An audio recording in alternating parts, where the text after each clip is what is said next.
Welcome to Sacrilegious Discourse. For this is what the Sovereign Lord says. Why do you need prophets to tell people who you are and what you want? If you can justify everything that the God of the Bible has done, then you can justify any of your behavior. A lot of this mentality is trickling into what is now mainstream right-wing Christianity. I am capable of empathy greater than this God of the Bible. This is a Bible that they tell kids. This is the good Lord. This is the good book.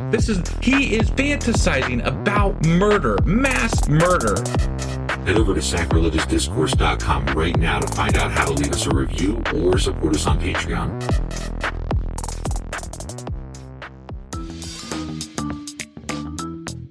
Hey there, sinners and saints. It's your favorite Bible-bashing duo from Sacrilegious Discourse, and we need your help. That's right, folks. We're raising funds for some heavenly equipment and a studio that doesn't sound like it's in the depths of hell. Our current setup, let's just say it's more apocalypse than audiophile. So if you want to hear us dissect the Bible without the background noise of demonic squirrels, chip in a few bucks. We're aiming for $5,000 to upgrade our audio and build a studio worthy of blasphemous banter. Donate today and help us spread the good word of atheism. You can find a link right on our homepage, sacrilegiousdiscourse.com. Every dollar counts. Even if it's from your collection plate.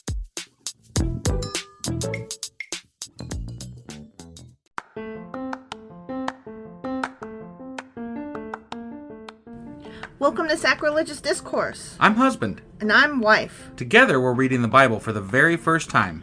We grew up without religion and wanted to know what all the fuss was about. Well, what have we learned so far? That God is a dick, and apparently some people believe in talking donkeys. We're not trying to pass ourselves off as experts. Nope, we're just reading the Bible for the first time and giving our first take reaction. If you'd like to join us in this venture, you might consider starting at episode 1. Otherwise, jump in wherever you like. All right, let's go read the Bible. Yeah, let's get to it. Husband, Wife. do you know what today is? Yeah.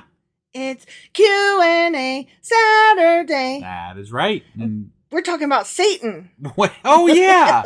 Shit, I totally forgot Satan came. That's amazing. I didn't forget. When it came up the first time, I was like, oh, man, we need to dig into this shit. Mm-hmm. That was so early in the week. I was like, I totally forgot about Satan. Awesome. How can you forget about Satan? I didn't.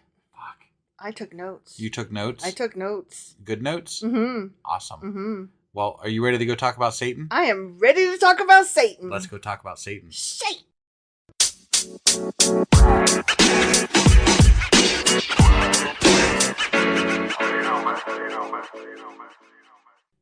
Okay, let's talk about Satan.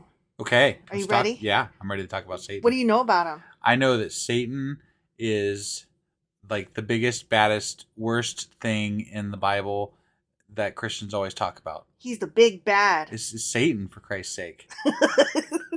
He is also known as the devil in the Bible. Yes. And those are used interchangeably. Right. And he is also sometimes called Lucifer. Yeah. So all of those things are Interchangeable. names. Yeah. Yes. For the Okay. same dude. Right. Okay? And there's other things that kind of half reference, Mhm. maybe sort of kind of. I'm going to get to Oh, okay. that. All right. Okay. Good stuff. Satan is an entity in the Abrahamic religions that seduces humans into sin or falsehood. You know, what's funny, a lot of Christians think that atheists are Satan worshippers Mhm. who eat fucking babies. I know. And that's just a bunch of bullshit.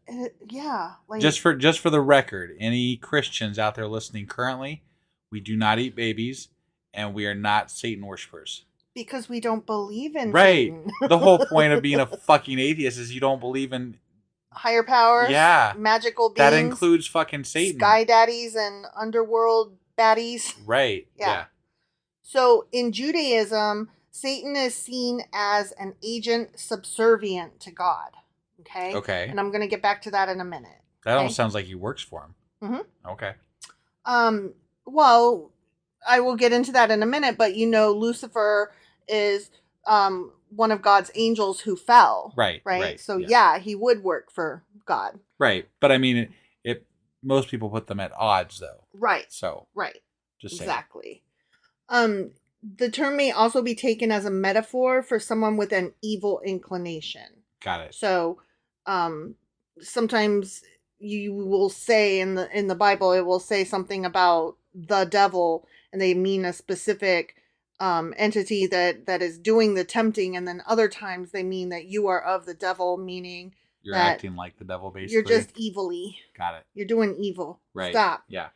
So in Christianity and Islam, Satan is usually seen as a fallen angel or a jinn, like a genie, evil spirit, right, who has rebelled against God, where God nevertheless allows him temporary power over the fallen world and a host of demons. Temporary power, huh? Mm-hmm. Interesting. How temporary was it? I don't know. Depends on the story. Gotcha. Okay. And there are a ton. I mean, I can only imagine, based on how many stories there are today, right, of Satan and how many songs and everything. Like, I started the fucking Satan music list on my Google Music. Oh, thing. did you really? Yeah, just to see how far I only came up with 3 songs so far. That's cool. But, yeah, I was. Do you remember any of them? Devil Wears a Suit and Tie. And then The Devil Went Down to Georgia. Yes, that was another one. Yeah. There's some other ones that I could have put on there, but they were just not my genre style that I usually like. I want to make them things that I like. So Got it. No, but I want to see how far I could get. Yeah. Yeah. Okay. That's really cool. Right. You guys know we love pop culture references here, so if you want to recommend some good songs that send me some good devil songs. Yeah. So anyway, to continue, in the Quran, Satan is an entity made of fire who was cast out of heaven because he refused to bow before the newly created Adam. And he incites humans to sin by infecting their minds with evil suggestions. I get that. Like, why would, you're being forced to bow before Adam? You're just a dude made from dust. Fuck you, man. Right? Like, I have been here for an eternity and my wings are fucking awesome. You see these powers I got, you stupid fuck? Yeah. What? No, I'm not bowing before your ass. That's ridiculous. This is dumb. Yeah. God, go piss up a rope, man. Yeah, I could see why Lucifer fell. Right? He's like, nah. Yeah. Nah, bro. Yeah. Cool story, bro. This is not cool. This is not okay. God, did you bow before him? No, I'm not fucking bowing. Yeah. So, although the book of Genesis does not mention him, Christians often identify the serpent in the Garden of Eden as Satan. You don't say. Yeah. Yeah. I don't subscribe to that because why wouldn't they just out and say it? Right.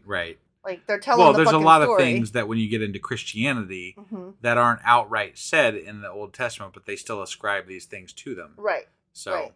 That's true. Satan's appearance is never described in the Bible, but since the 9th century, he has often been shown in Christian art with horns, cloven hooves, unusually hairy legs, and a tail, often naked and holding a pitchfork. Yep. And these are an amalgam of traits, meaning a combination of various traits, derived from various pagan deities, including Pan, Poseidon, and Bes. And you better believe I'm going to get into Bes at some point because I didn't know that one. Okay. So I'm not doing that this episode. I did not have a chance to look up who the fuck is Bes. Right. But best believe. So the Hebrew term Satan is a generic noun meaning accuser or adversary, and is derived from a verb meaning primarily to obstruct or oppose. Okay. And in early books of the Bible, like in 1 Samuel, it refers to human adversaries, but then in later books, especially like in Job and Zechariah, it refers to a supernatural entity. Okay. So it just depends. Sure. And I've told you about the book of Job before, right? Where Yeah. it's basically God and the devil make a bet kind of thing. Right. Yeah. So the first occurrence of the word Satan in the Hebrew Bible in reference to a supernatural figure comes from Numbers chapter 22, verse 22. Really? Which I don't recall. I don't either. But they might have said something else in our interpretation. That's true. But that's when he's first mentioned, which describes the angel of Yahweh confronting Balaam on his donkey. Balaam's departure aroused the wrath of Elohim, and the angel of Yahweh stood in the road as a Satan against him. Oh, as an opposer. Mm-hmm. So not necessarily Satan, but he was opposing Balaam. Mm-hmm. Okay. So this isn't Satan. This is just an opposer. The noun that the Hebrew used. They're like, this Satan. angel's being a Satan. So then, also in 1 Samuel, in chapter 2, it describes the sons of Eli as sons of Belial, which we did a Q&A on that because we were like, what the fuck is Belial? Right. And later usage of this word makes it clearly a synonym for Satan. Okay. Which I do recall that. Right. So further in 1 Samuel, Yahweh sends a, quote, troubling spirit to torment King Saul as a mechanism to ingratiate David with the king. Okay. I kind of don't remember that. I'm not off the top of my head, I don't recall that one. But I'm sure that could make some sense. Mm-hmm. Mm-hmm. And in 2 Samuel chapter 24, Yahweh sends the, quote, angel of Yahweh to inflict a plague against Israel for 3 days, killing 70,000 people as punishment for David having taken a census without his approval. I mean, we read that, but I also am struggling with that being... The angel of Yahweh is... hypothetically Satan? Yeah. Yeah. Okay. Because, but is it just because they're an opposer of humanity or Saul or that's what I'm saying. Whatever? Sometimes it is a Satan or the Satan. Like they're talking about just some evil spirit doing humanity harm. Got it. And other times, but working for God. Right, right. And other times it's Satan himself. Okay. But that is more a later Christian thing. But I would imagine that Satan himself, quote unquote, would be more of an opposer of God as opposed to an opposer of humanity or a person. Yes, that is correct. Okay. That is correct.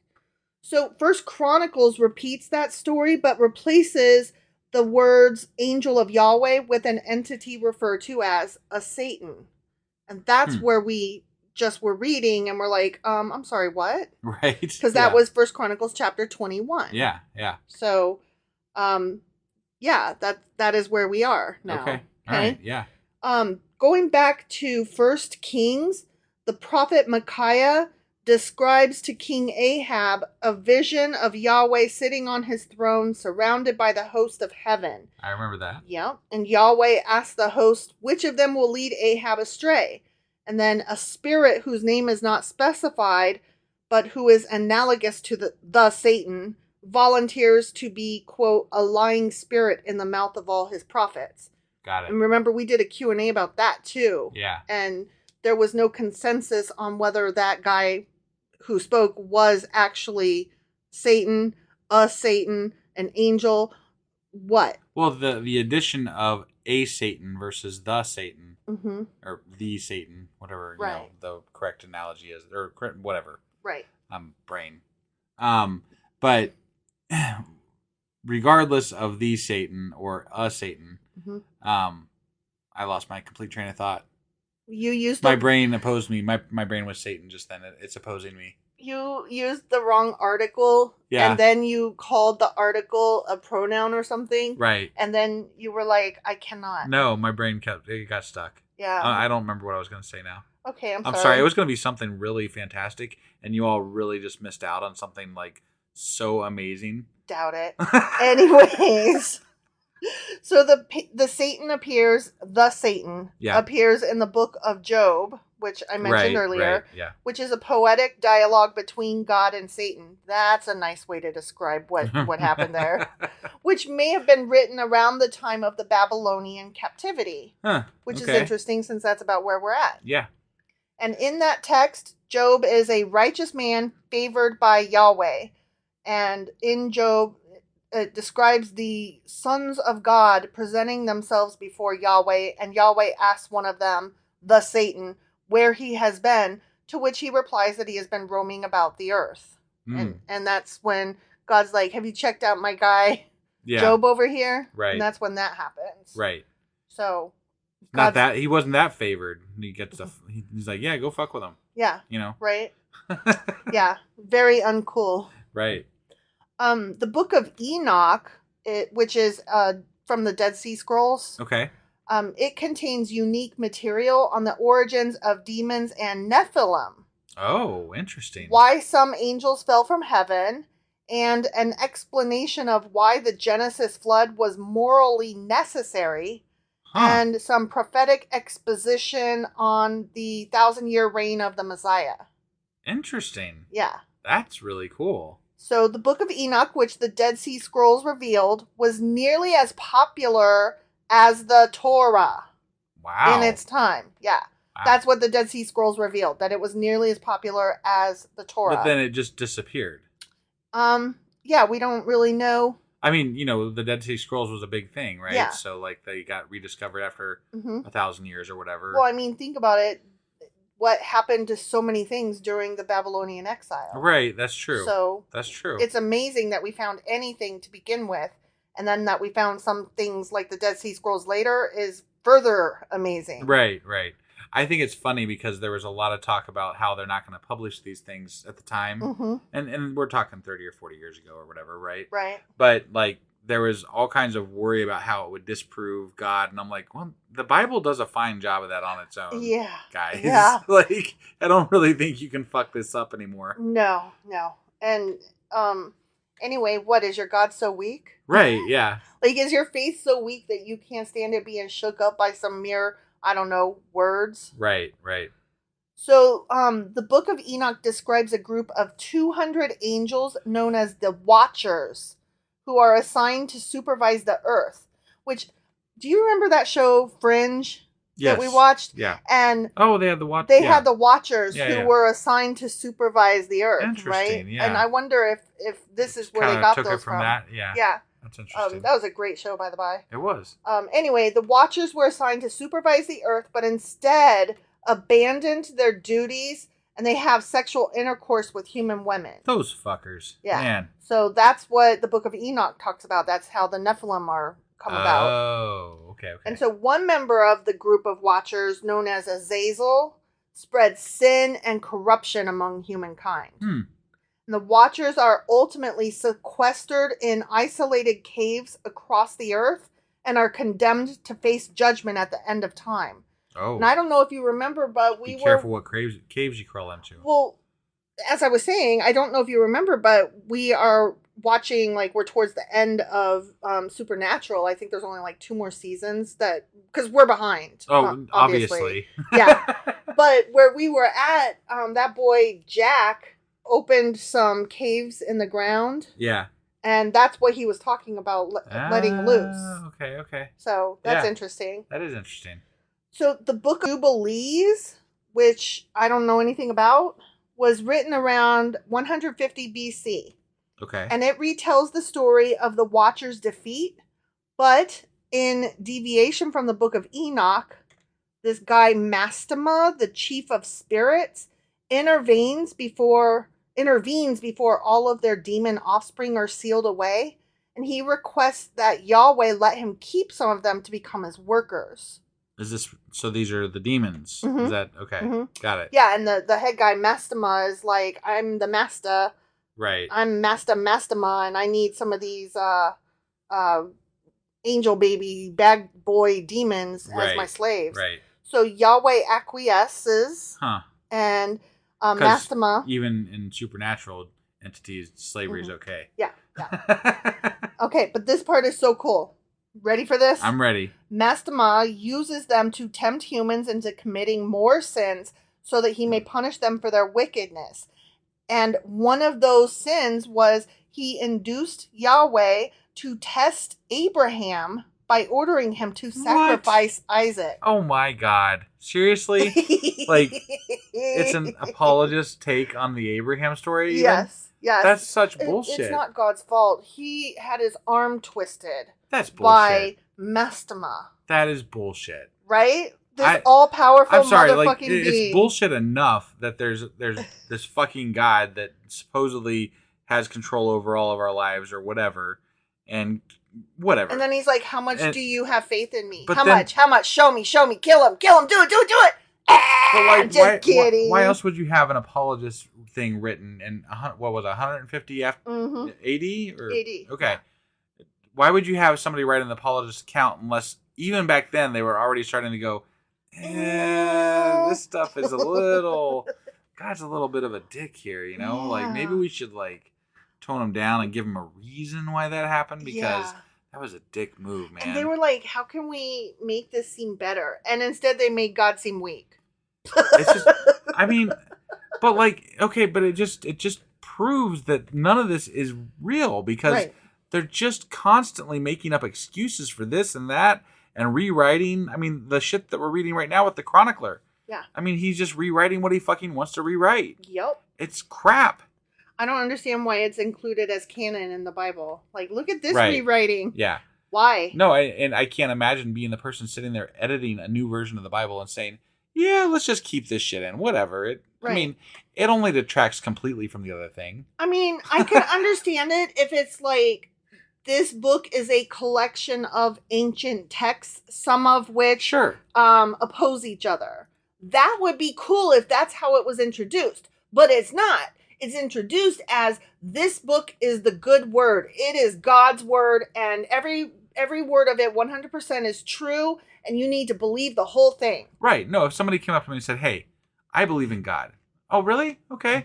Well, why do you believe in God? And then and it wasn't based on the Bible. It was based on feelings and whatever. And they said, and there's this book that we read, and you kind of have to decide what you think your version of God is, because there's a lot of people that have different takes in this book, That would be somewhat better. Better, but still not perfect. Right. The only way this book, the Bible, is excusable is if you say it is not a story. It is a collection of various stories from dum-dums way back when. Right, like the collection of Jewish folklore that we're going over in our book club. Or like you could just say this is a collection of stupid ass stories. You decide which ones you like. Like Beowulf and the Greek, Roman, and Egyptian gods, and from the beginning of time, all the dumbest stories. Yeah. Okay, I just lumped them all together and called them all dumb stories. Some are clearly more interesting than others. Definitely. I mean, I love Beowulf. Right. Even though it's dull as fuck. I love the overall. And I love learning about the Greek, Roman, and Egyptian gods. But then we get to the Christian guy and his collection, and it's so messy and stupid. But you know what? We have the benefit. We have the ill fortune of having a book already written about this, right? Mm-hmm. There's not like a Bible of Greek gods that I know of. Right. It's been stories handed down through all time, right? And they've been written in so many different ways that it's just a matter of a bunch of different, essentially fables that have been cobbled together, and here are the stories of these things. Right. Well, we've been told from, early on in human history that this book of God, quote unquote, is the book of God. Not true God. Not a grouping of stories about a God that we want to, remember type thing. But this is a book that is either God's word or almost God's word. Right. And we're supposed to take it as such, right? Right. And that's just complete crap. That's not what it is. It's not that at all. No. It's a bunch of people trying to explain what God is in their own fucking words. And then a bunch of other guys saying this story is not cool and then trying to rewrite it. Right. Not to redefine God, but to redefine who was living at those times. Yeah. So stupid. I mean, yeah. Well, let me continue on with my notes. Sure, sorry. No, rants are great. In the Middle Ages, Satan played a minimal role in Christian theology and was used as a comic relief figure in mystery plays. So that's funny. That's funny. During the early modern period, so we're talking like 16, 17, 18, 1900s. Yeah. Satan's significance greatly increased as beliefs such as demonic possession and witchcraft became more prevalent. Yeah. Yeah. That's a period of shame. Right. And then during the Age of Enlightenment, belief in the existence of Satan was harshly criticized by thinkers such as my man Voltaire. I love me some Voltaire, y'all. Oh. If you ever want to read a book that is funny as fuck and just smart as anything, read Candide. Yeah. It is just fantastic. Yeah. So, okay. Sorry. That was off topic. But I just love Voltaire. Right. So anyways, Nonetheless, belief in Satan has persisted, as we well know, particularly in the Americas. Mm-hmm. That's a sad claim to fame. Tell me all about it. Having said that, most Jews do not believe in the existence of a supernatural omni-malevolent figure. And I really like that word, omni-malevolent. It's a good word. Right? Yeah, I like that. Yeah. It's interesting that the Jewish people don't believe in this, though. It's because they're intelligent. They're intellectual, as we talked about last time. Well, they're inquisitive at the very least. Mhm. So, Mhm. yeah. The Jews also tend to reject any belief in rebel or fallen angels and view evil as abstract, as in the case of human adversaries. Sure. So, again, they are inquisitive and intellectual and view these things as such. Right. So, but no, America has fallen into fantastical, basically God fantasy land. Yeah. Yeah. So stupid. So as I said at the beginning, Satan and devil are terms that are used interchangeably. We've gone over this a little bit before when we talked about Belial and some of the other bad boy gods. But devil itself means to slander or slanderer. Okay. Beelzebub, Lord of Flies, is another name he goes by. Yeah. And Abaddon, the Destroyer, is another one. All right. There were a whole bunch of others, but I mean, we're getting repetitive here, so I just cut it to those. Sure. The New Testament Gospels identify Satan and his demons as the causes of illness. There was a bunch of New Testament stuff I did not get into since we are not there yet. Yeah. But I will say this. A bunch of stuff in the book of Luke, they talk about the devil and his demons being the cause of illnesses, including fever, leprosy, and arthritis. And then the book of Hebrews describes the devil as him who holds the power of death. And then, last note, apparently Muslims do not regard Satan as the cause of evil, but as a tempter who takes advantage of humans' inclinations toward self-centeredness. Okay. More of a spirit than a being. Right. So, yeah, it just sounds like somebody to blame all the problems onto me. But, the devil made me do it. Right. Yeah. I mean, that's it's a trope. It is a trope, and it's so stupid. Just take responsibility for your actions. Herschel Walker, you have 1,000 babies out there, and that's even including all the abortions you made people have. Right. For God's sakes. Yeah. No, it's that was an interesting. I learned a lot there. I mean, I like the idea that Satan came from a Hebrew word that meant opposer. Yeah. So I'm just gonna start calling people that oppose me goddamn Satan. You're a Satan. You're Satan. You're a Satan. You're a Satan. Yeah. Yeah. Okay. All right. Well, that was all we had for the Q&A today. That's all I have for the Q&A today. All right. Well, thank you all for joining us, and we'll see you tomorrow for Sacrilegious Book Club. And we'll have our weekly replay that day as well, and then we'll be back on Monday with 1 Chronicles Chapter 26. That is correct. Yay! All right. We'll see you guys then. Bye.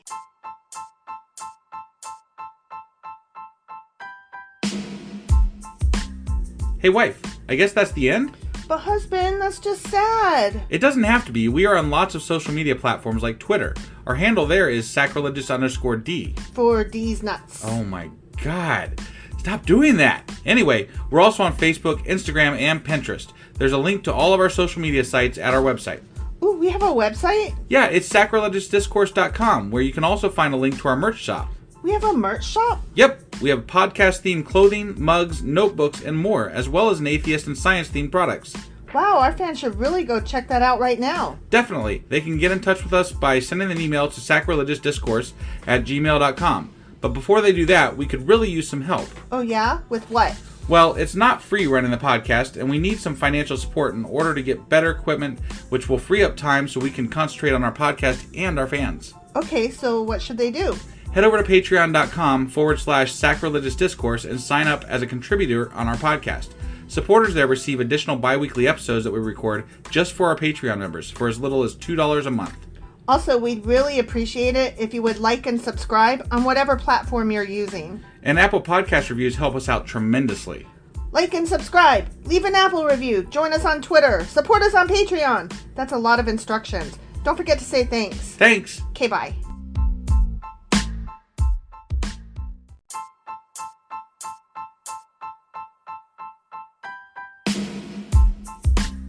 Hey, wife, I guess that's the end? But husband, that's just sad. It doesn't have to be. We are on lots of social media platforms like Twitter. Our handle there is sacrilegious_D. For D's nuts. Oh my God. Stop doing that. Anyway, we're also on Facebook, Instagram, and Pinterest. There's a link to all of our social media sites at our website. Ooh, we have a website? Yeah, it's sacrilegiousdiscourse.com, where you can also find a link to our merch shop. We have a merch shop? Yep, we have podcast-themed clothing, mugs, notebooks, and more, as well as an atheist and science-themed products. Wow, our fans should really go check that out right now. Definitely. They can get in touch with us by sending an email to sacrilegiousdiscourse@gmail.com. But before they do that, we could really use some help. Oh yeah? With what? Well, it's not free running the podcast, and we need some financial support in order to get better equipment, which will free up time so we can concentrate on our podcast and our fans. Okay, so what should they do? Head over to patreon.com/sacrilegiousdiscourse and sign up as a contributor on our podcast. Supporters there receive additional bi-weekly episodes that we record just for our Patreon members for as little as $2 a month. Also, we'd really appreciate it if you would like and subscribe on whatever platform you're using. And Apple Podcast reviews help us out tremendously. Like and subscribe. Leave an Apple review. Join us on Twitter. Support us on Patreon. That's a lot of instructions. Don't forget to say thanks. Thanks. Okay, bye.